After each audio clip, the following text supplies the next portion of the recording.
अस्सलाम वालेकुम dear students, कैसे हैं आप लोग? ठीक ठाक है बेटा। आज हम जो है वो स्टडी करेंगे प्रोजेक्टाइल मोशन को। तो आज हमारा जो टॉपिक है वह है प्रोजेक्टाइल मोशन। तो आइए प्रोजेक्टाइल मोशन को स्टार्ट करते हैं बेटा जी। ये देखें, आपको स्क्रीन पे शो हो रहा है, हमारा यूनिट है मोशन एंड फोर्स और लेक्चर है प्रोजेक्टाइल मोशन जी। लेक्चर आपको जो है वो डिलीवर कर रहा हूं मैं, मेरा नाम है Saifur Rahman and I am HOD physics at Edurise anti test experts जी। बेटा आज हम प्रोजेक्टाइल मोशन को उधेड़ के रख देंगे इंशाल्लाह। आइए ज़रा देखते हैं। मैं आपको ज़रा जो नॉन कन्वेंशनल वे से स्टडी करवाऊंगा। FSC में आपने जो चीज़ें स्टडी की हैं उनको बड़े शॉर्ट वे से, बड़े समराइज करके हम यहाँ पे स्टडी करेंगे और इसको हम यूज़ करेंगे एंटी टेस्ट लेवल पे। इस टॉपिक को किस तरह जो है वो यूज़ करते हुए इससे रिलेटेड क्वेश्चन सॉल्व किए जा सकते हैं, ठीक है।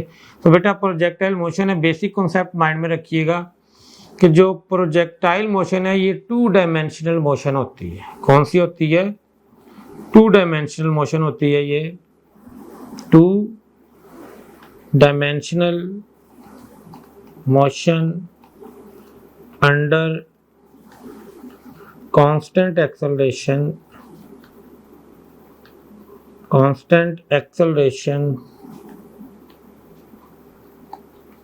due to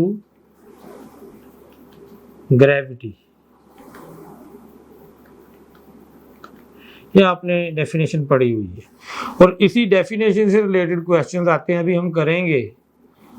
उनमें भी बच्चे गलती कर जाते हैं। कॉन्सेप्ट जो है वो उसमें हमने क्लियर करना है अपना। इस डेफिनेशन को अब हम क्लियर करेंगे अभी जी। सो बेसिकली आपके पास जो प्रोजेक्टाइल मोशन है इसका पाथ पैराबोलिक होता है। पाथ याद रखिएगा, प्रोजेक्टाइल मोशन का क्या होता है? पैराबोलिक पाथ होता है। ये MCQ में पूछा जाता है जी। ये प्रोजेक्टाइल मोशन जो है ये कॉम्बिनेशन है 2 मोशंस का, वर्टिकल मोशन और हॉरिजॉन्टल मोशन। ये देखें ना, 2 डायमेंशनल मोशन फिर ही बनेगी ना। एक डायमेंशन जो है वो हॉरिजॉन्टल मोशन की और एक वर्टिकल मोशन की। लेकिन याद रखिएगा ये हॉरिजॉन्टल मोशन और वर्टिकल मोशन जो हैं ये totally independent of each other होंगी। अभी हम स्टडी करते हैं इसको। तो बेटा प्रोजेक्टाइल जो है वो 2 किस्म के आप पढ़ते हैं, oblique projectile and horizontal projectile. तो ज़्यादा क्वेश्चन जो हैं वो ऑब्लिक प्रोजेक्टाइल में से आते हैं। हॉरिजॉन्टल प्रोजेक्टाइल वो होता है जो जिसको आप सम हाइट से जो है वो किसी चीज़ को प्रोजेक्ट करते हैं with some initial velocity along x axis के साथ। ऑब्लिक प्रोजेक्टाइल हम कहते हैं जिसमें हम ग्राउंड लेवल से किसी बॉडी को प्रोजेक्ट करते हैं इनिशियल वेलोसिटी के साथ, जो कि एक्स एक्सिस के साथ कोई एंगल थीटा बना रही होती है और वो वापस भी ग्राउंड लेवल पे आती है। ग्राउंड टू ग्राउंड जो है वो आप कह लें कि ऑब्लिक प्रोजेक्टाइल होता है और इसी में से ज़्यादा क्वेश्चंस आते हैं पास पेपर्स में। इसी में आप चेक करें ज़्यादा क्वेश्चंस आए हुए हैं। तो पहले हम इसी को पढ़ेंगे, ठीक है ना, क्योंकि इसमें से क्वेश्चंस ज़्यादा आ रहे हैं जी। तो ये आप फर्ज करें आपके पास आपने किसी बॉडी को थ्रो किया है with some initial velocity u, ठीक है। तो इस वक्त इसकी वेलोसिटी के 2 कंपोनेंट होंगे। ये देखिए आपके पास अगर कोई वेक्टर एक्स एक्सिस के साथ थीटा एंगल बना रहा हो, अगर यहाँ पे एंगल थीटा है तो आप इस वेक्टर के 2 कंपोनेंट पढ़ चुके हैं। एक कंपोनेंट अलोंग एक्स एक्सिस जिसको आप कहते हैं a cos थीटा और एक component along y axis a sine theta. ये आपका y कंपोनेंट है और ये आपके पास x कंपोनेंट है। तो आपने u वेलोसिटी से एक प्रोजेक्टाइल को थ्रो किया, ठीक है। तो इनिशियली उसकी वेलोसिटी के 2 कंपोनेंट हैं, u cos थीटा जो कि इसका हॉरिजॉन्टल कंपोनेंट होगा, इसको आप ux कह सकते हैं, और एक उसका वर्टिकल कंपोनेंट है u साइन थीटा जिसको आप uy लिखेंगे। क्या लिखेंगे? uy लिखेंगे, ठीक है। सो यहाँ पे आप देखें कि जो पहले हम बात कर लेते हैं हॉरिजॉन्टल कंपोनेंट की। तो बेटा हॉरिजॉन्टल एक्सेलरेशन आपको पता है प्रोजेक्टाइल का क्या होता है, जीरो। तो हॉरिजॉन्टल एक्सेलरेशन अगर जीरो है तो इसका मतलब है कि हॉरिजॉन्टल कंपोनेंट ऑफ वेलोसिटी क्या होगा, कांस्टेंट होगा। तो वो हर जगह पे जो है वो u cos थीटा ही रहेगा, इसकी वैल्यू चेंज नहीं होगी। यहाँ पे आप लिख सकते हैं initial velocity along x axis equal to final velocity along x axis equal to ux is equal to u cos theta. u cos theta ये हर जगह पे सेम रहनी है वैल्यू जी। अगर हम वर्टिकल कंपोनेंट की बात करें, वेलोसिटी के वर्टिकल कंपोनेंट की बात करें, तो आप देखें हमारे पास जो वर्टिकल एक्सेलरेशन है वो जीरो नहीं है, बल्कि वो माइनस जी के बराबर है। कितना है, माइनस जी के बराबर है। ठीक है, जब आप एक प्रोजेक्टाइल को थ्रो करेंगे नीचे से ऊपर की तरफ, ऊपर जाते हुए उसका एक्सेलरेशन क्या होगा, नेगेटिव। ठीक है, तो ये क्वेश्चन भी पूछा जाता है कि जी ऊपर जाते हुए एक्सेलरेशन जो है वो माइनस जी है, तो बताएं हाईएस्ट पॉइंट पे कितना होगा और नीचे आते हुए कितना होगा।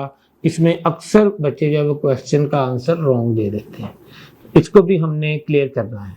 फिलहाल हम वर्टिकल कंपोनेंट की बात कर रहे हैं।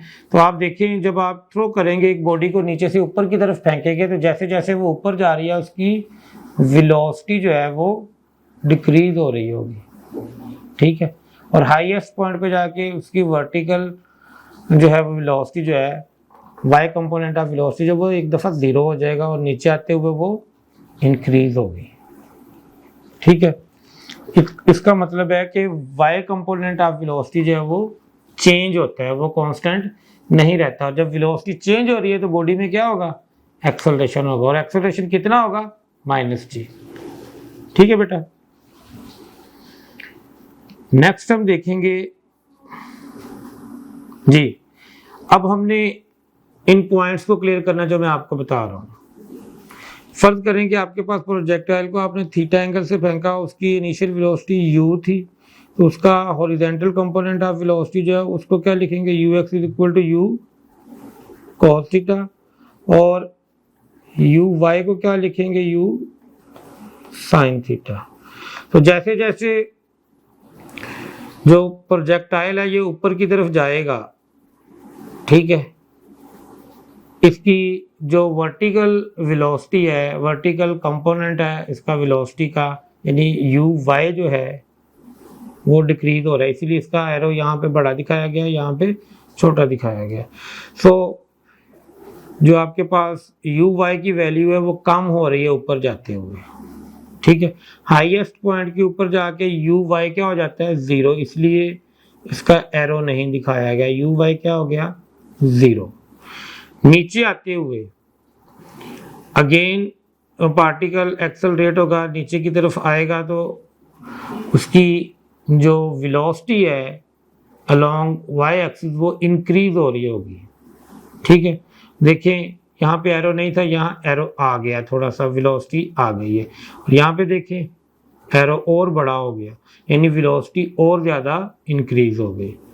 ठीक है, सो याद रखिएगा कि जो y कंपोनेंट ऑफ वेलोसिटी है, ठीक है, वो चेंज होता रहता है ऊपर जाते हुए। जब आप ऊपर जाएंगे, प्रोजेक्टाइल ऊपर जा रहा होगा, तो यू वाई जो है वो डिक्रीज हो रहा होगा। ठीक है, नीचे आते हुए यू वाई जो है वो इंक्रीज हो रहा होगा। तो आप इसके बारे में लिख सकते हैं यू वाई जो है, यानी वाई कंपोनेंट ऑफ वेलोसिटी जो है, it decreases and then increases and then increases. पहले डिक्रीज होती है और बाद में इंक्रीज होती है। ऊपर जाते हुए डिक्रीज हो रही है, नीचे आते हुए इंक्रीज हो रही है, and u y is equal to zero at maximum height, और यहाँ पर जाके ये क्या हो जाती है, 0 हो जाती है। ओके, क्लियर है बेटा। लेकिन आप देखें जो आपके पास ux है वो हर जगह पे एक जितना ही आपको बना के दिखाया गया है। इट मीन्स कि आपके पास जो x कंपोनेंट ऑफ वेलोसिटी है वो हर जगह पे एक जैसा रहता है। ux is equal to u cos theta is equal to constant. Any question बेटा? जी, यहाँ तक बात समझ आई? यहाँ तक अभी हमने सिर्फ यही देखा है कि जब आप प्रोजेक्टाइल को ग्राउंड से थ्रो करते हैं at an angle theta with the horizontal, तो ऊपर जाते हुए जर्नी के दौरान उसकी जो वेलोसिटी का y कंपोनेंट है वो डिक्रीज होता है, हाईएस्ट पॉइंट पे जाके 0 हो जाता है और नीचे आते हुए इंक्रीज हो रहा है, जबकि पूरी जर्नी में उसका जो कंपोनेंट है x कंपोनेंट है वेलोसिटी का वो कांस्टेंट रहता है। याद रहेगा? चले इससे आगे देखते हैं जी। अब मैंने आपसे बात की थी कि अभी हमने कुछ क्वेश्चंस डेफिनेशन से रिलेटेड करने, ठीक है। फॉर एग्जांपल आपको कहा जाता है कि जी एक बॉडी को आपने थ्रो किया,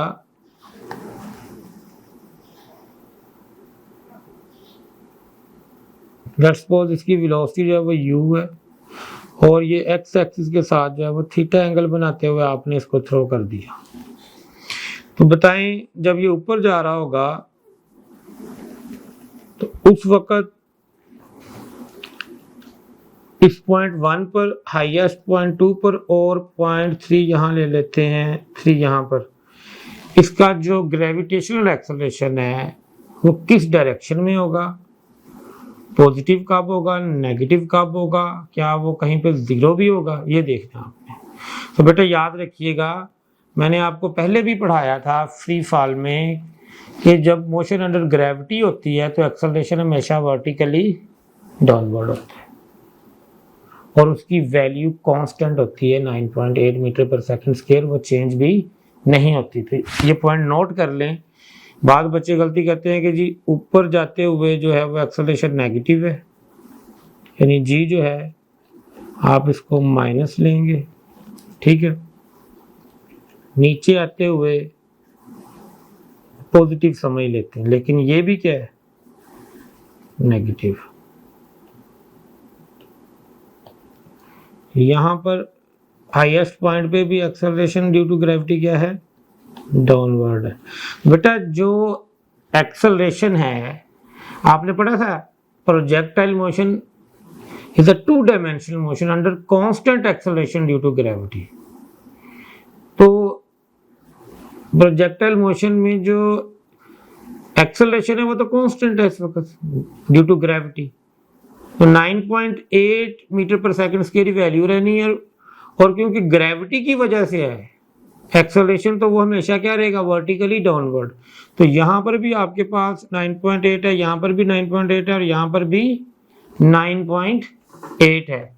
हर पॉइंट पे आपके पास जो ग्रेविटेशनल एक्सेलरेशन है वो वर्टिकली डाउनवर्ड है और उसकी वैल्यू एक ही रहेगी।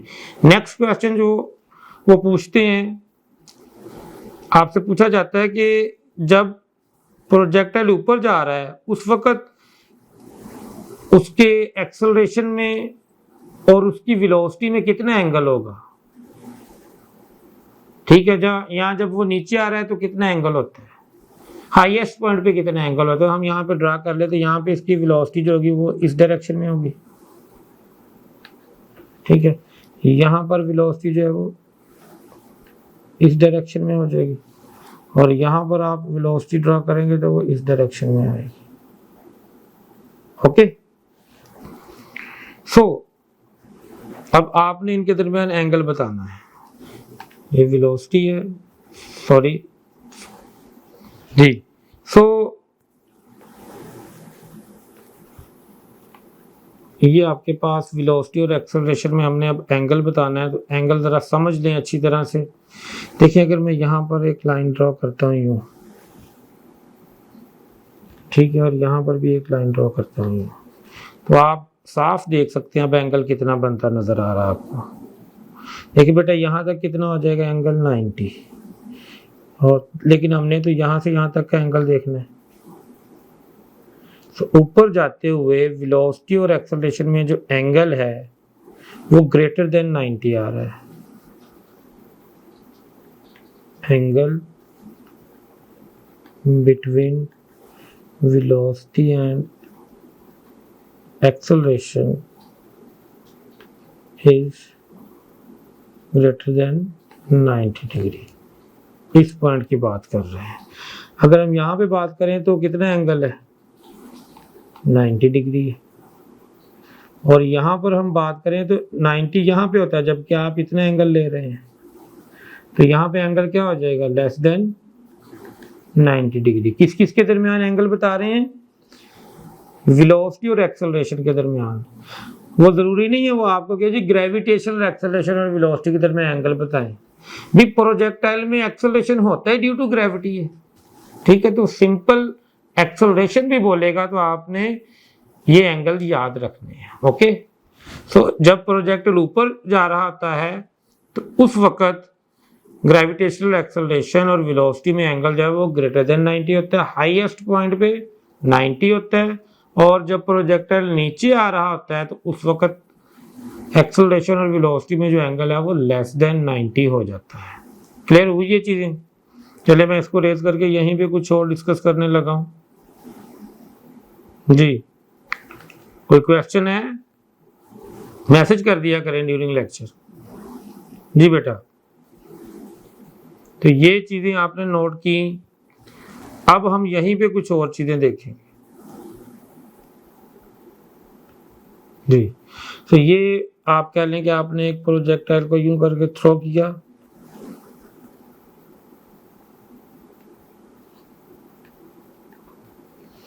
Eight an angle of theta, ठीक है। ये मैं 3 पॉइंट ले रहा हूं, एक ऊपर जाते हुए, एक नीचे आते हुए और एक हाईएस्ट पॉइंट के ऊपर।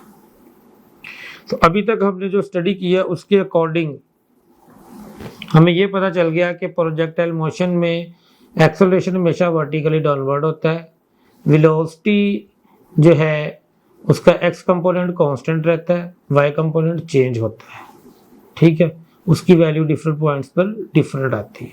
अब मैं आपको एक छोटी सी समरी लिखवाने लगा हूँ, कौन कौन सी चीजें कांस्टेंट रहती हैं और कौन कौन सी चीजें जो है वो कांस्टेंट नहीं रहती। फॉर एग्जांपल आपने पढ़ा during projectile motion, during projectile motion x component of velocity जब वो क्या होता है, चेंज होता है कि कांस्टेंट होता है? जी कांस्टेंट होता है। So u cos theta is equal to constant. और कौन सी चीज है जी, यू एक्स कांस्टेंट है। सो एक्स कंपोनेंट ऑफ मोमेंटम भी क्या होगा, कांस्टेंट होगा। जी ग्रेविटेशनल एक्सेलरेशन भी क्या होता है, कांस्टेंट होता है। पढ़ा है ना, under the constant acceleration of gravity. तो जी भी क्या है, कांस्टेंट है। जो टोटल एनर्जी होती है प्रोजेक्टाइल की वो भी क्या होती है, कांस्टेंट होती है। ये याद रखिएगा। अच्छा y कंपोनेंट चेंज होता है तो y कंपोनेंट ऑफ मोमेंटम भी चेंज होगा, ठीक है। काइनेटिक एनर्जी भी चेंज हो रही होगी, पोटेंशियल एनर्जी भी चेंज हो रही होगी, स्पीड भी चेंज हो रही है, ठीक है। तो ये चीजें जो है आप याद रख लें, जो कांस्टेंट नहीं होती, चेंज होती हैं।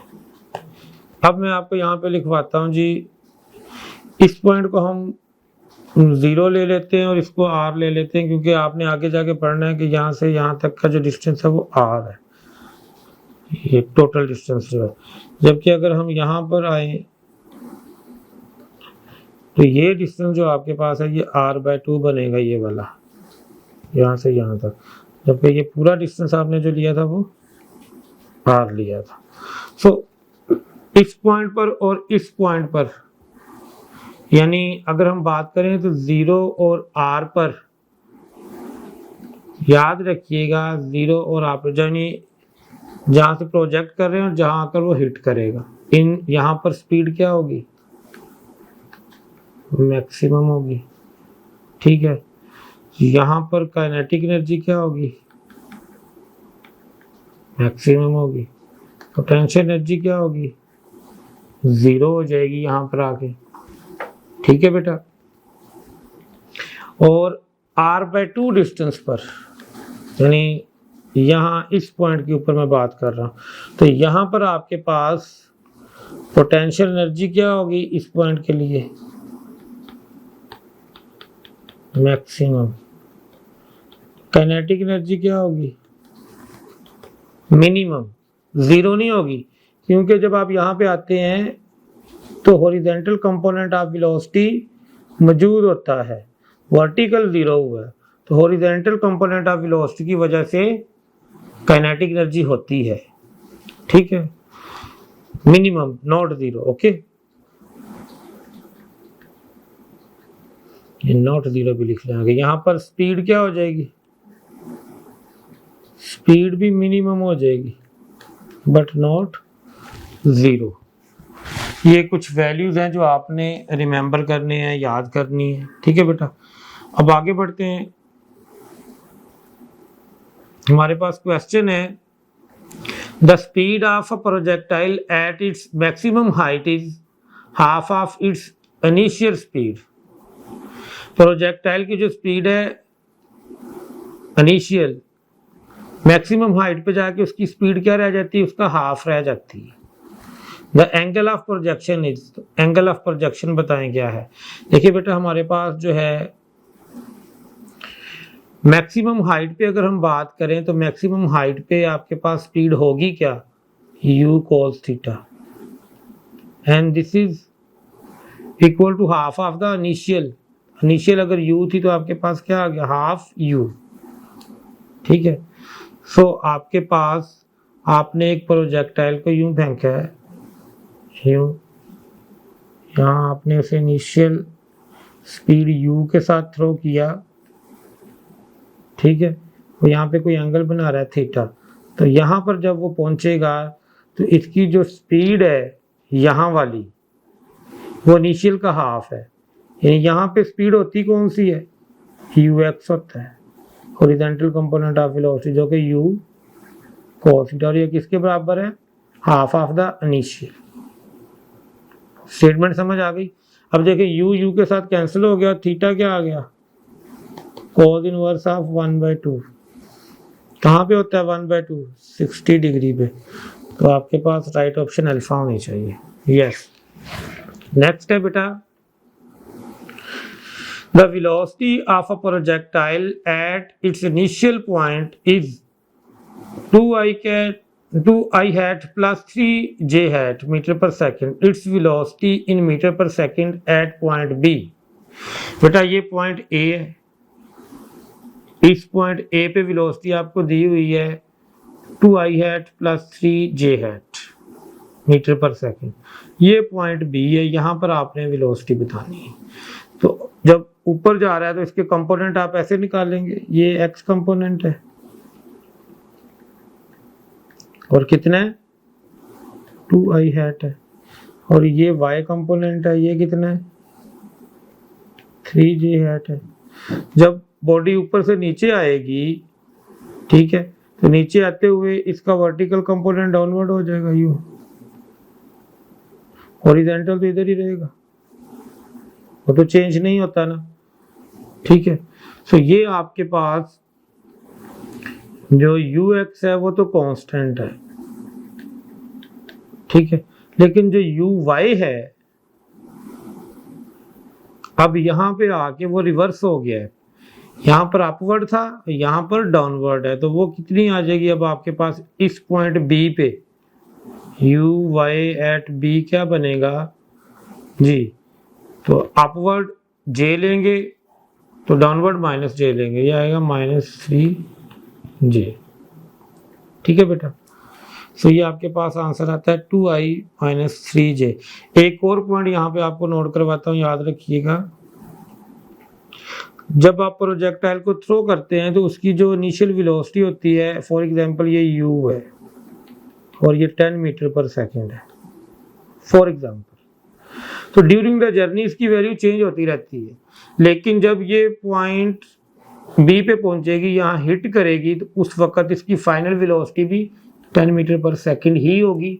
और दूसरा पॉइंट याद रखना है कि जितना एंगल थ्रो करते हुए है और उतना एंगल ही जो है वो ग्राउंड से स्ट्राइक करते हुए ये बनाएगा। ये एंगल भी बराबर होते हैं और ये स्पीड भी बराबर होती है। ये पॉइंट्स जो है थ्योरेटिकली आपको हेल्प करेंगे यानी क्वेश्चंस को आंसर करने में, ये आपने याद रखना है। नेक्स्ट देखेंगे बेटा जी, चार्ली ऑप्शन हमारा ठीक है। नेक्स्ट है जी बेटा, तो अब हम नेक्स्ट देखते हैं resultant velocity and inclination with the horizontal after time T. जी बेटा, जब आप एक प्रोजेक्टाइल को थ्रो करते हैं तो आफ्टर टाइम टी उसकी रिजल्टेंट वेलोसिटी क्या होगी और उसका एंगल क्या बन रहा होगा हॉरिजॉन्टल एक्सिस के साथ, ये आपने देखना है यहाँ पे। तो जब आपने थ्रो किया उस वक्त हमने यहाँ पर वेलोसिटी कितनी ली है बेटा, u। एंगल आप फर्ज कर लें कि थ्रो करते हुए हमने लिया थीटा, ठीक है। हॉरिजॉन्टल कंपोनेंट ऑफ वेलोसिटी हमारे पास क्या आ गया, u cos theta. Vertical component आपने u y से लिखा, इसको क्या लिया, u साइन थीटा। तो आप जानते हैं जैसे जैसे प्रोजेक्टाइल जो है वो मूव करेगा, ठीक है, तो विद टाइम उसकी जो वेलोसिटी है वो चेंज हो रही होगी, ठीक है, और उसकी वेलोसिटी का एंगल भी जो है वो चेंज हो रहा होगा हॉरिजॉन्टल के साथ, हमेशा थीटा नहीं रहेगा। यहाँ पे आप देखें थीटा है, यहाँ पे अगर आप निकालें तो आपके पास एंगल कुछ और आएगा। अब वो एंगल नहीं है जो पहले था, ठीक है, ये एंगल चेंज हो गया। यहाँ पर जाएंगे, ये एरो गलत बना हुआ बेटा, इसको छोड़ दें, तो आपके पास एंगल जो है वो ये आ रहा है। लेट्स सपोज ये एंगल अल्फा है, कितना है, अल्फा है। सो इसको हम बोलेंगे inclination with the horizontal. Let's suppose हम यहीं पे फाइंड करते हैं, हम फर्ज करते हैं इस वक्त वेलोसिटी v है, तो उसके दो कंपोनेंट होंगे, एक होगा vx और दूसरा कंपोनेंट जो उसका है उसको आप कह लेंगे ये वो vy है। सो हमने वेलोसिटी, रिजल्टेंट वेलोसिटी निकालनी है। रिजल्टेंट वेलोसिटी निकालने का फार्मूला क्या होता है, v is equal to vx square plus vy का स्केल और स्क्वायर रूट। तो हमें vx और vy अगर पता चल जाए तो हम रिजल्टेंट वेलोसिटी निकाल लेंगे आफ्टर टाइम t। और दूसरा हमने क्या निकालना है, ये एंगल अल्फा निकालना है, ठीक है। और ये आप किस फार्मूले से निकालेंगे, आप निकालेंगे tan inverse vy over vx से। चले अभी पहले देखते हैं कि vx कितना है इस वक्त और vy कितना है। तो बेटा अगर हम बात करें x कंपोनेंट की, किसकी, x कंपोनेंट ऑफ वेलोसिटी की बात करें, तो आप पढ़ चुके हैं कि प्रोजेक्टाइल मोशन में x component of velocity change नहीं होता, वो उतने रहता है। So vx is equal to ux is equal to u cos theta ही आएगा। ओके बेटा, जो y कंपोनेंट है उसको देखते हैं जी, कैसे निकालेंगे आप। तो आप first equation of motion y में लिख लें। इसके लिए आप लिखेंगे v f y is equal to v i y is equal to a y into t. तो यहाँ पर जो final velocity along Y axis है उसका नाम हमने क्या रखा है, v y. V y is equal to initial जो वेलोसिटी थी अलोंग वाई एक्सिस वो कितनी थी, यू साइन थीटा। क्या आ जाएगा, यू साइन थीटा। और एक्सेलरेशन ड्यू टू ग्रेविटी कितना होता है जी, ए वाई क्या आएगा, माइनस जी के बराबर, माइनस जी टी। तो ये आपके पास वी वाई की वैल्यू आ गई। अगर आप ये वैल्यू वी एक्स की और ये वैल्यू वी वाई की यहाँ पर लगाएंगे तो आपके पास रिजल्टेंट वेलोसिटी आ जाएगी आफ्टर टाइम टी। क्लियर है बेटा। और अगर आप वी एक्स की ये वैल्यू और वी वाई की ये वैल्यू इस फार्मूला में पुट करते हैं तो आपके पास इंक्लिनेशन आ जाएगा विद द हॉरिजॉन्टल। क्लियर है बेटा, कर लेंगे जी। चलें क्वेश्चन देखते हैं कोई इसका।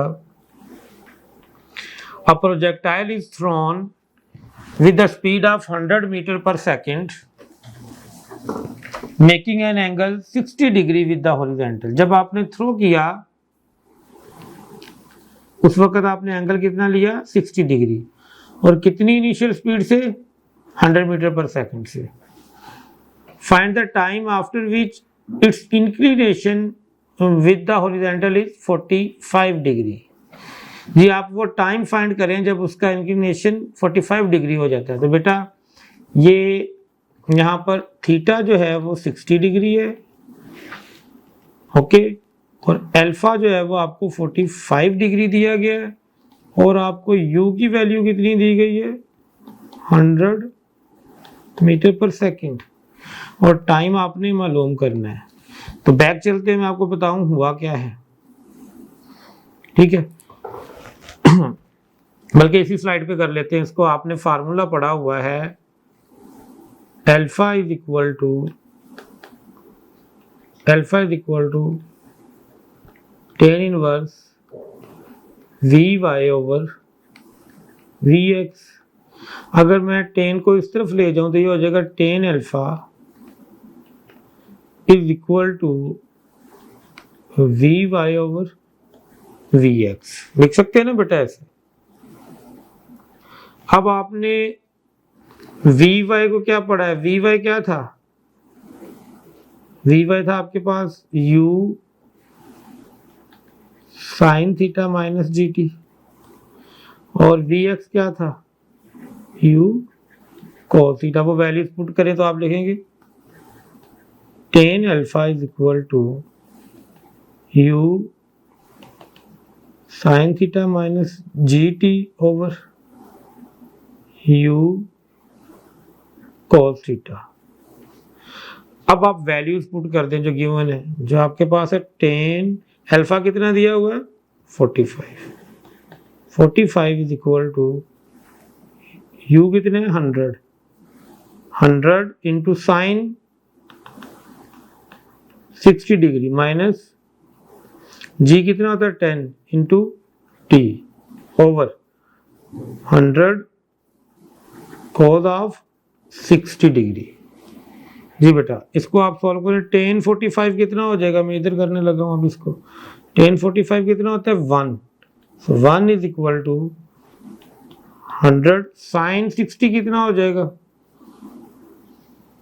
√3/2 होता है ना ये। तो यहाँ पे आप लिख रहे हैं √3/2 minus 10 into T over 100 cos 60 क्या होता है 1/2। तो आप यहाँ पे 1/2 आ जाएगा, ये इसके साथ कैंसिल हो गया, 50 आ गया, इसको इधर ले जाए। 50 is equal to 100 √3/2 minus 10t। ये इक्वेशन हमारे पास बन गई, ठीक है जी। जी इसके बाद आप देखें अगर तो आप 10 इसमें भी 10 मौजूद है, इसमें भी 10 मौजूद है, यानी एक 0 आप कैंसिल कर सकते हैं। तो आपके पास आ जाएगा 5 is equal to 10 √3/2 minus t।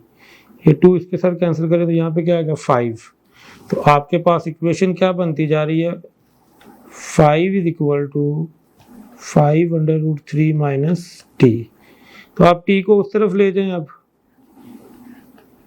और 5 को इस तरफ ले आए तो आपके पास t आ जाएगा, उधर जाके प्लस हो जाएगा, इधर आपके पास आएगा 5 √3, और ये 5 इधर आके क्या हो जाएगा माइनस। अब 5 कॉमन आ रहा है, आप t को क्या लिखेंगे 5 इंटू √3 माइनस 1। ये आपके पास टाइम है, चेक करें ये ऑप्शन है हमारे पास, यस अल्फा ऑप्शन आपकी राइट बनती है, ठीक है। तो इस तरह इन क्वेश्चंस को सॉल्व किया जा सकता है। इंक्लिनेशन आप वो दिया तो आप टाइम निकाल सकते हैं, अगर टाइम दिया तो आप इंक्लिनेशन भी निकाल सकेंगे। नेक्स्ट क्वेश्चन है हमारे पास जी बेटा। तो अब हम देखेंगे horizontal range of the projectile. तो बेटा जब आप एक प्रोजेक्टाइल को थ्रो करते हैं, जिस पॉइंट से आपने थ्रो किया और जिस पॉइंट पे जाके वो टकराता है, वहां उन दो पॉइंट्स के दरमियान जो हॉरिजॉन्टल डिस्टेंस है उसको हॉरिजॉन्टल रेंज बोलते हैं। आपने इसका फार्मूला पढ़ा हुआ है, क्या पढ़ा हुआ है जी आपने इसका formula? R is equal to u square sine 2 theta over g. ठीक है, आज मैं आपको एक नए तरीके से इसका फार्मूला बताऊंगा, उससे काफी क्वेश्चन जो है ना वो आसानी से हल हो जाएंगे। तो जरा देखते हैं उसको। आप फार्मूला लिखें, R is equal to 2 ux into u y over g. ux की क्या वैल्यू होती है बेटा? u cos theta. uy की वैल्यू क्या होती है? u sin theta over g. देखिए बन वही फार्मूला रहा है, आपके पास u इंटू यू क्या हो जाएगा? देखिए 2 u लिखे हुए हैं ना आपके पास, u इंटू यू क्या हो जाएगा? u square. बाकी आपके पास टर्म क्या है? 2 sine theta cos theta over u। और इस टर्म को आप क्या लिखेंगे? 2 साइन थीटा कॉस थीटा को क्या लिखेंगे बेटा? इसको आप लिखेंगे साइन 2 थीटा। तो फार्मूला वही बन गया ना जो ऊपर आपने पहले लिखा होता है, u square sine 2 theta over g. Same formula, लेकिन आप ये फार्मूला भी याद रखेंगे, बुक्स में ये तो आपने पढ़ा हुआ है, लेकिन ये याद रखेंगे, इससे कुछ क्वेश्चन बड़ी आराम से होंगे, बड़ी आसानी से होंगे। ठीक है, नेक्स्ट आप यहां पर ये भी याद रख लें कि जो आपके पास रेंज है जिसका फार्मूला आपने लिखा R is equal to u square sine 2 theta over g. तो अगर हम थीटा की वैल्यू जो है वो 45 डिग्री लेंगे तो साइन ऑफ 2 थीटा जो है वो 1 हो जाएगा और आपके पास रेंज मैक्सिमम हो जाएगी। तो रेंज मैक्सिमम किस एंगल पे होती है? याद रखिएगा 45 डिग्री पे। कहाँ पर होती है? 45 डिग्री पे। और इसकी वैल्यू हो जाएगी यू स्क्वायर ओवर जी। क्या हो जाएगी? एक फार्मूला ये याद कर लें। अच्छा, अब देखें ये यू एक्स या यू वाई नहीं है, ये यू स्क्वायर ओवर जी है। अब मैं सिर्फ फार्मूला लिखूँ, ड्राइव मैंने आपको कर दिए, ये हमने यूज करने हैं। तो मैंने एक फार्मूला आपको लिखवाया जो आपने पढ़ा हुआ है, u square sine 2 theta over g. दूसरा फार्मूला हमने पढ़ा R is equal to 2 u x u y over g. और R मैक्स का फार्मूला हमने पढ़ा u square over g. Okay, अच्छा, अगर मैं इस फार्मूला में यू स्क्वायर ओवर जी को R मैक्स लिख दूं तो मैं यहां से फार्मूला को इस तरह भी लिख सकता हूं, R is equal to R max, R is equal to R max into sine of 2 theta. ये भी हमें हेल्पफुल रहेगा। ठीक है, इसके अलावा आप याद रख लें कि जितने भी कंप्लीमेंट्री एंगल्स हैं, फॉर कंप्लीमेंट्री एंगल्स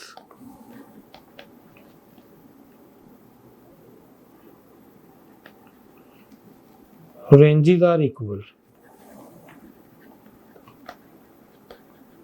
भी मैं आपको ये कहना चाह रहा हूं, वो दो एंगल्स जिनका सम जो है वो 90 डिग्री आएगा,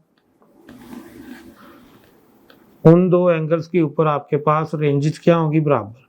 तो हर वो दो एंगल्स जिनका सम 90 डिग्री आता है वहां पे रेंजेस क्या आती हैं, बराबर आती हैं।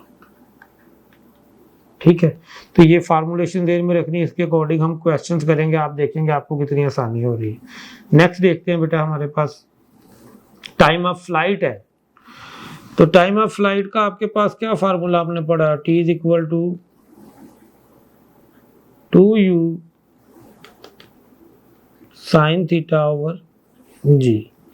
u साइन थीटा क्या होता है, uy, तो आप लिख सकते हैं 2uy ओवर जी। ये टाइम ऑफ फ्लाइट का फार्मूला है।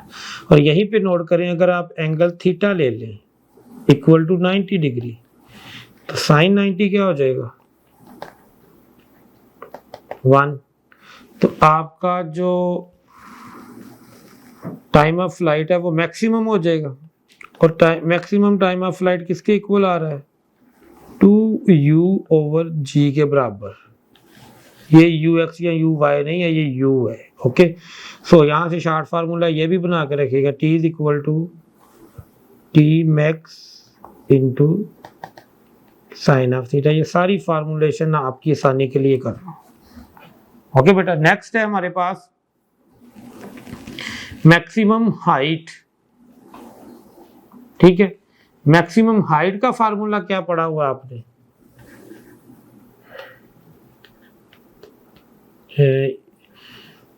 यू स्केयर, ये वी आई लिखा गया है जी। क्या पढ़ा हुआ आपने formula, you square sine square theta over 2g, you square sine square theta over 2g, you square sine square theta over 2g। तो यहाँ ख्याल करें, जो आपके पास, इसको मैं यूं भी तो लिख सकता था, u sine theta whole square over 2g, और ये जो है u साइन थीटा, ये तो uy है, तो h क्या हो गया, uy स्केयर ओवर 2g। ये आपने याद रखना है, u square y over 2g। और अगर इसमें मैं कहूँ कि थीटा में 90 डिग्री लेता हूँ, तो साइन स्केयर थीटा क्या हो जाएगा, ये भी 1 आएगा, 1 का स्केयर 1 नहीं होता है। तो आपके पास h मैक्सिमम क्या हो जाएगा, u square over 2g। Maximum height, ये ux या uy नहीं है, ये सिर्फ u है। तो आप हाइट का फार्मूला एक लिख सकते हैं, h is equal to h max into sine square theta. ये फार्मूलेशन नोट कर लीजिएगा, इससे आपके क्वेश्चन बड़े आसानी से होंगे। नेक्स्ट क्वेश्चन है बेटा, ये हॉरिजॉन्टल रेंज की स्लाइड अगेन आ गई है, हमने कर ली हुई है। ये करेंगे हम, the velocity of projection of a projectile is given by, velocity आपके पास जो है वो दी जा रही है जी 5i hat plus 10j hat. ये आपके पास वेलोसिटी दी गई है, द वेलोसिटी ऑफ प्रोजेक्शन, जब आपने प्रोजेक्ट किया उस वक्त ये वेलोसिटी है। Find time of flight, maximum height and range. तो टाइम ऑफ फ्लाइट का क्या फार्मूला है, टाइम ऑफ फ्लाइट का क्या फार्मूला आपको लिखवाया था, 2uy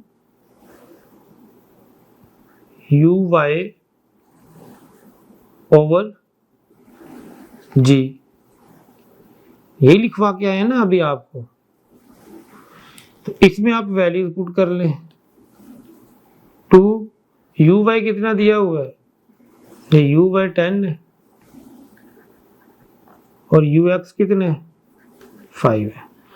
तो 2 इंटू 10 ओवर 10 कर लें अप्रोक्सीमेट करने के लिए, तो आपके पास 2 सेकेंड टाइम ऑफ फ्लाइट आ गया। मैक्सिमम हाइट, तो मैक्सिमम हाइट के लिए आपने क्या फार्मूला लिखा है अभी, h is equal to u y square over 2g।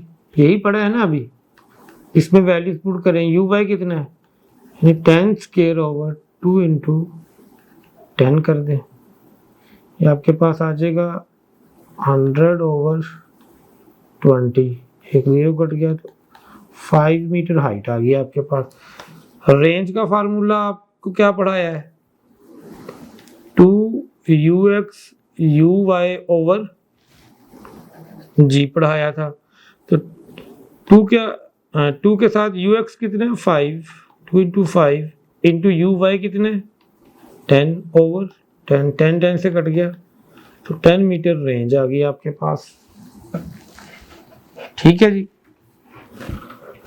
तो बजाय हम जो है वो you cos theta you sine theta को इन्वॉल्व करते फिरें और इतनी लंबी चौड़ी कैलकुलेशन करें, आपके पास शॉर्ट फार्मूलाज हैं, इनके जरिए आप कर सकते हैं।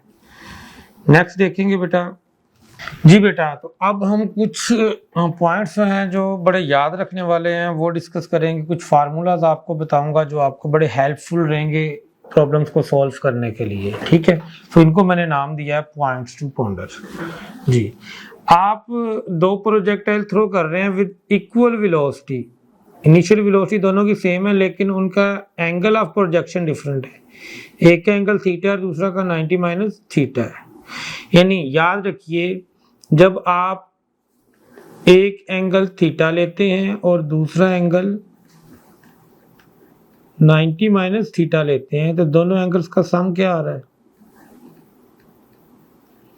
वो आ रहा है आपके पास theta plus 90 minus theta equal to 90।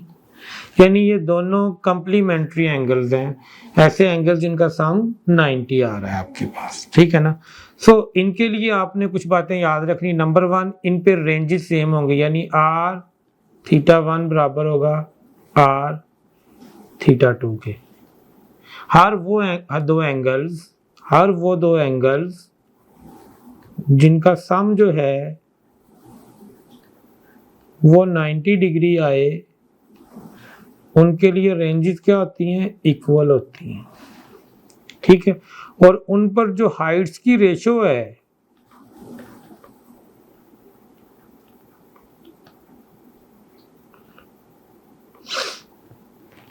ये आप अगर ऊपर थीटा लिखे तो नीचे 90 माइनस थीटा, ऊपर थीटा 1 लिखना है तो फिर नीचे आप क्या लिखेंगे,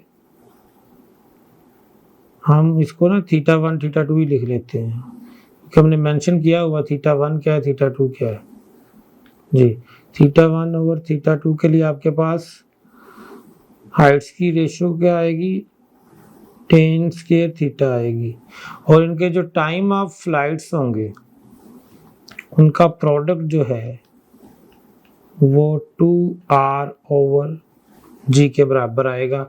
सो एक आपने ये पॉइंट याद रखना है कि हर वो दो एंगल जिनका सम 90 है, जैसे 10 और 80 है, 1 और 89 है, 2 और 88 है, कोई भी दो एंगल जिनका सम 90 है उनकी रेंजेस क्या होंगी, इक्वल होंगी, हाइट्स डिफरेंट होंगी। ठीक है, हाइट्स नजर आ रहा है कि डिफरेंट है जी, लेकिन हाइट्स की रेशियो हमेशा 10 स्क्वायर थीटा के इक्वल आएगी। उनका टाइम ऑफ फ्लाइट जो है, ठीक है, उनके टाइम ऑफ फ्लाइट्स जो हैं उनका प्रोडक्ट 2r ओवर जी आएगा। होगा टाइम ऑफ फ्लाइट डिफरेंट लेकिन t1 और t2 जो है उनका प्रोडक्ट 2r ओवर जी आएगा। इसके अलावा कुछ फार्मूलाज नोट कर लें, हमें हेल्पफुल रहेंगे। तो एक तो बड़ा फेमस फार्मूला है आपके पास, r tan theta is equal to 4h होता है। ठीक है, फिर आप एक फार्मूला लिखें, if r is equal to nh then theta is equal to tan inverse 4/n। n की वैल्यू के अकॉर्डिंग आप थीटा निकाल सकते हैं। ठीक है, एक फार्मूला आप याद रखिए, 8h is equal to gt square.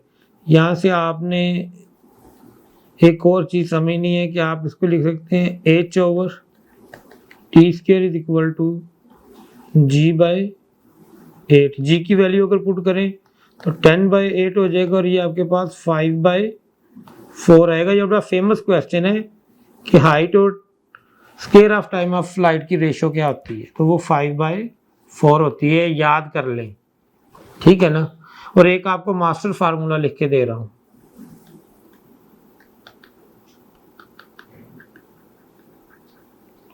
जी, वो आपके पास है 2r tan theta is equal to 8h is equal to GT square. देखिए टाइम ऑफ फ्लाइट, हाइट और रेंज तीनों को हमने एक फार्मूले में बंद कर दिया है। कोई भी क्वेश्चन आए आप मास्टर फार्मूला से उसको कर सकते हैं, सारे फार्मूले इसके अंदर बंद हो गए हुए हैं, ठीक है ना। इससे आपको बड़ी हेल्प मिलेगी। सो इन पॉइंट्स को आपने याद रखना है, ठीक है, और इनकी हेल्प से हमने कुछ क्वेश्चंस करने हैं। जी बेटा, तो अब हम कुछ सैंपल क्वेश्चंस करेंगे। हमारे पास क्वेश्चन है the horizontal range and the maximum height of a projectile are equal, the angle of projection of the projectile is. तो हमें क्या दिया गया है कि रेंज बराबर है हाइट के और आपने एंगल मालूम करना है। आपने एफएससी में भी ये एक न्यूमेरिकल के तौर पे भी किया हुआ है, वहां पे आप देखेंगे आप एक अच्छी खासी लेंथी कैलकुलेशन करते हैं। यहाँ पे हम इसे सेकंड्स में सॉल्व करेंगे, ठीक है जी। तो हमारे पास फार्मूला क्या जी, r tan theta is equal to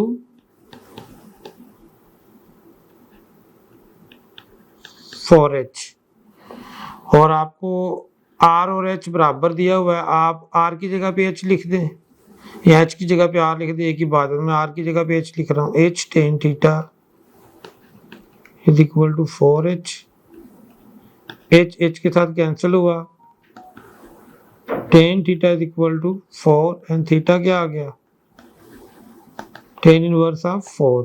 तो ये बीटा आपका राइट ऑप्शन है, ठीक है जी। नेक्स्ट देखते हैं, ये की में गलती है बेटा। नेक्स्ट देखते हैं जी, a projectile is fired at an angle of 45 degree with the horizontal. जब आपने फायर किया तो उस वक्त एंगल कितना है, 45 डिग्री। आपको थीटा दिया हुआ है, इनिशियल एंगल जो है। Elevation angle of the projectile at its highest point as seen from the point of projection is. जी, जब आप उसे हाईएस्ट पॉइंट से देखते हैं उसके पॉइंट ऑफ प्रोजेक्शन की तरफ, तो कितना एंगल ऑफ एलिवेशन होगा। तो ये आपके पास क्वेश्चन है ऐसे, जैसे आपके पास आपने एक प्रोजेक्टाइल को यूं थ्रो किया, लेट्स सपोज जब आपने थ्रो किया तो आप बताएं कितना एंगल दिया हुआ है आपको थ्रो करते हुए, कितने एंगल से थ्रो किया आपने, 45 से। यहाँ पे आपको जो एंगल दिया गया है ये 45 डिग्री। जब आप मैक्सिमम हाइट पे पहुंचते हैं और यहां से आप देखते हैं प्रोजेक्शन पॉइंट को, इस पॉइंट को यूं,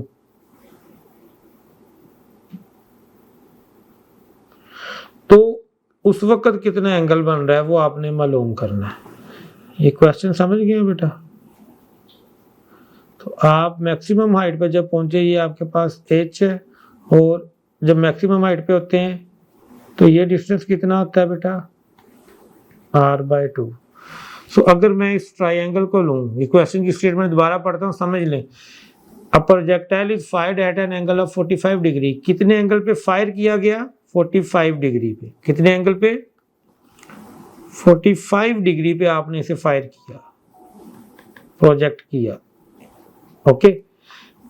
elevation angle of the projectile at its highest point. जब आप हाईएस्ट पॉइंट पे जाते हैं तो वहां इसका एलिवेशन एंगल कितना बनता है, as seen from the point of projection. दे आप जब हाईएस्ट पॉइंट पे हैं तो आप देख कहां से रहे हैं, आप पॉइंट ऑफ प्रोजेक्शन से देख रहे हैं, यानी आप इधर देख रहे हैं। ये एंगल आपने बताना है, जिसको मैंने वक्ती तौर पे अल्फा कह दिया। सो आप देखें, ये मेरे पास एंगल के सामने वाला हिस्सा क्या होता है, परपेंडिकुलर, ठीक है, और एंगल के नीचे क्या है, बेस है। तो मैं परपेंडिकुलर ओवर बेस करूं तो मेरे पास आएगा tan alpha is equal to h over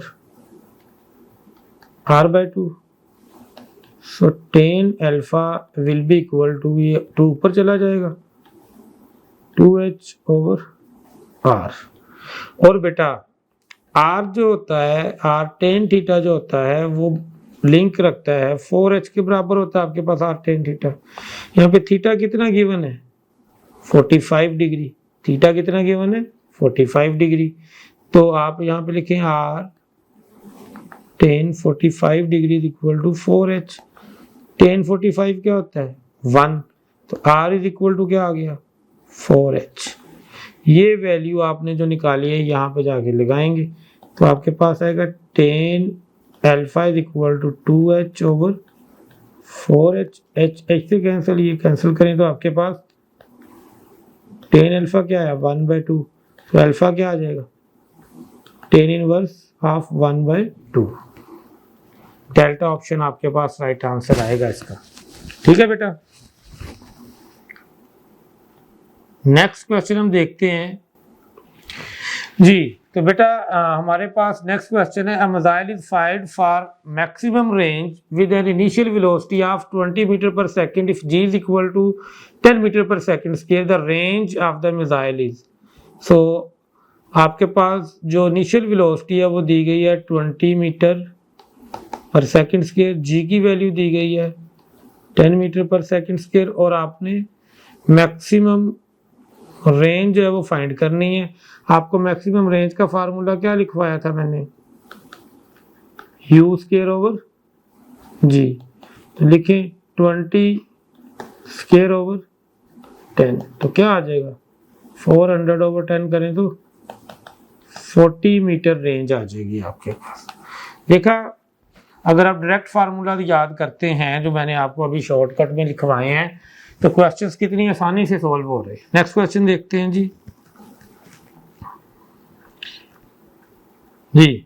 for angles of projection of a projectile at angle 45 degree minus theta and 40 degree plus theta, the horizontal ranges described by the projectile are in the ratio of. तो बेटा ये आपके पास theta 1 दिया हुआ है और ये जो दूसरा आपके पास है ये थीटा 2 दिया हुआ है। थीटा 1 कितना है 45 माइनस थीटा, थीटा 2 कितना है 45 प्लस थीटा, दोनों का सम ले, चेक करें ये कंप्लीमेंट्री एंगल्स तो नहीं है। 45 minus theta plus 45 plus theta, theta theta से कैंसिल, ये तो 90 डिग्री आ गया। तो रेंजेस क्या होंगी बराबर, रेशियो क्या आएगी 1:1 की। नेक्स्ट देखते हैं बेटा, अब हम हॉरिजॉन्टल प्रोजेक्टाइल की बात कर लेते हैं। ठीक है जी, तो जो हॉरिजॉन्टल प्रोजेक्टाइल होता है इसमें आप इसको हॉरिजॉन्टल प्रोजेक्टाइल इसलिए कहते हैं क्योंकि जब आप इसे कुछ हाइट से फेंकते हैं ना किसी चीज को यूं, तो आप इसको इनिशियली सिर्फ हॉरिजॉन्टल वेलोसिटी प्रोवाइड करते हैं। इसकी अगर हम बात करें तो इसकी जो इनिशियल वेलोसिटी है वो सिर्फ हॉरिजॉन्टल है। इसकी इनिशियली जो है वेलोसिटी वाई एक्सिस के लॉन्ग क्या होगी 0 होगी। ठीक है, तो आप इसको लिखें, इस वक्त आपके पास जो y कंपोनेंट है वेलोसिटी का वो क्या है 0। तो आपने इसको सिर्फ जो है वो जब थ्रो किया है तो आपने इसको horizontal component of velocity provide किया है। ठीक है, और आपको पता है कि horizontal component of velocity through out the projectile motion constant रहता है, लेकिन जब आप इसे थ्रो कर देंगे तो थोड़ी देर बाद ग्रेविटी की वजह से इसके अंदर वर्टिकल कंपोनेंट ऑफ वेलोसिटी भी शामिल हो जाएगा, और जैसे जैसे ये नीचे जाता जाएगा वर्टिकल कंपोनेंट ऑफ वेलोसिटी बढ़ता चला जाएगा। ठीक है, तो बेटा हमने इसका टाइम ऑफ फ्लाइट नोट करना है, तो इसके लिए आपके पास सिंपल फार्मूला लिखवाऊंगा। आपके पास जो आपके पास सेकंड इक्वेशन ऑफ मोशन है वहां से निकाल सकते हैं। सेकंड इक्वेशन ऑफ मोशन क्या है, h is equal to VIT plus half AT square. जी, यहां पर आप देखें इस सारी इक्वेशन को y में लिखना है आपने, HY is equal to VIY। तो आप नीचे आ रहे हैं ऊपर से नीचे आ रहे हैं तो आपके पास हाइट को क्या लेंगे आप, नेगेटिव लेंगे। मैंने आपको बताया हुआ है ना फ्री फॉल में कि नीचे आते हुए हाइट नेगेटिव है, ऊपर जाते हुए positive g. Initial velocity along Y axis क्या है, 0 दी हुई है आपके पास। और एक्सेलरेशन क्या होगा, ए वाई क्या होगा, माइनस जी होगा। ये वैल्यूज पुट करें, आपके पास क्या आता है, minus H is equal to 0 into T plus 1/2 minus g T square. तो ये आपके पास minus H is equal to half minus half g T square आ गया, माइनस माइनस से कट गया तो एच क्या आ गया, हाफ जी टी स्क्वायर। तो ये आप इसके लिए भी ये क्वेश्चन यूज कर सकते हैं कि कितनी हाइट से ये प्रोजेक्टाइल नीचे आया, हाइट फाइंड करने के। यहाँ से टाइम के लिए क्वेश्चन क्या बनेगी, 2h ओवर जी। ये डायरेक्ट भी मैंने आपको लिखवाई हुई है, लेकिन अगेन आपको ड्राइव करके दिया। ये आपने याद रखना, ये टाइम ऑफ फ्लाइट है।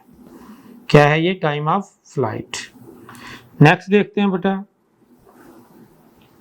हॉरिजॉन्टल प्रोजेक्टाइल जो होता है उसकी हॉरिजॉन्टल रेंज क्या होती है। तो ये आपके पास हॉरिजॉन्टल रेंज होगी यहाँ से लेके यहाँ तक का जो डिस्टेंस है। तो ये आपके पास जो डिस्टेंस है आप उसको horizontal component of velocity use करते हुए फाइंड कर सकते हैं। आपको पता है s is equal to v t होता है, और ये कब यूज करते हैं, जब ये वेलोसिटी क्या होती है, कांस्टेंट। तो मैंने सिर्फ क्या किया है कि यहाँ पर एस की जगह पे एक्स लिख दिया, और horizontal component of velocity constant होता है ना, तो यहाँ पे आप लिख दें आपके पास यू एक्स जो कि यू ही है, ठीक है, you x into time of flight लगा दें। टाइम ऑफ फ्लाइट अभी निकाल के आए हैं आप, उसकी वैल्यू यहाँ पे पुट करें तो आप लिख सकते हैं यू एक्स को लिख लें यू, और टाइम ऑफ फ्लाइट क्या है 2h ओवर जी। तो इस तरह आप हॉरिजॉन्टल रेंज फाइंड कर सकते हैं हॉरिजॉन्टल प्रोजेक्टाइल की। नेक्स्ट क्वेश्चन होगा हमारे पास, और नेक्स्ट हमारे पास जो है वो टॉपिक है हॉरिजॉन्टल प्रोजेक्टाइल में at any point of velocity कैसे फाइंड करते हैं। फॉर एग्जांपल जब आपने यहाँ से थ्रो किया है तो आपने जो इनिशियल वेलोसिटी दी है वो हॉरिजॉन्टल दी है। तो यू एक्स आपका यू था और यू वाई आपका था 0। जब आप यहाँ पे आ गए तो आपको पता है एक्स कंपोनेंट तो अभी भी जो है वो यू एक्स के बराबर ही रहेगा, यानी यू ही आएगा। वाई कंपोनेंट अब शामिल हुआ, ये पहले नहीं था, तो ये हमने फाइंड करना है ये कैसे आ गया। तो आपके पास फर्स्ट इक्वेशन ऑफ मोशन है ना, v is equal to v f is equal to v i plus a t होता है। तो इसको आप लिख लें y में, तो आप लिखेंगे v f y is equal to v i y plus a t, ठीक है बच्चों। सो जो final component of vertical velocity उसका नाम हमने क्या रखा है यू वाई। तो यहाँ पे पुट कर दें u y is equal to initial component जो था वर्टिकल वेलोसिटी का वो क्या लिया था 0। तो यहाँ पे आप क्या लिखेंगे 0। तो आपके पास जो ए वाई होता है यानी एक्सेलरेशन होता है वो आपके पास थ्रू आउट माइनस जी होता है, तो माइनस जी टी। आपके पास यू वाई क्या आ जाएगा माइनस जी टी। तो ये आपके पास y कंपोनेंट है और ये आपके पास x कंपोनेंट है। अब आप फार्मूला लगाएं, u निकाल लें एट एनी टाइम, आपके पास जो यू एफ वो क्या बन जाएगा u x square plus u y square under root. यहाँ वैल्यूज पुट कर सकते हैं आप, और एट एनी टाइम यहाँ पे ये जो एंगल बन रहा है, ये एंगल भी आप फाइंड कर सकते हैं। ये एंगल, ये इंक ज़्यादा लग गई जी। ये एंगल जो थीटा है, ये आप कैसे फाइंड करेंगे? ये आप फाइंड करेंगे theta is equal to tan inverse y component over x component. y component क्या है? uy over ux। तो क्या आ जाएगा? टेन इनवर्स, ये कितना है? uy कितना है? Minus g T. तो यहाँ पे आएगा minus g t over ux कितना था? u था। ठीक है। ये अगर आपको इनिशियल वेलोसिटी u पता हो तो आप एट एनी टाइम t जो है वो फाइनल वेलोसिटी जो है उसका एंगल बता सकते हैं, और आप फाइनल वेलोसिटी भी इन फार्मूलाज को यूज करते हुए कैलकुलेट कर सकते हैं। So this was all about projectile motion. ठीक है, प्रोजेक्टाइल मोशन जो है वो उसको हमने थॉरोली स्टडी किया। इंशाल्लाह नेक्स्ट टॉपिक के साथ जो है वो दोबारा मिलते हैं। तब तक के लिए इजाज़त दीजिए। अल्लाह हाफिज़।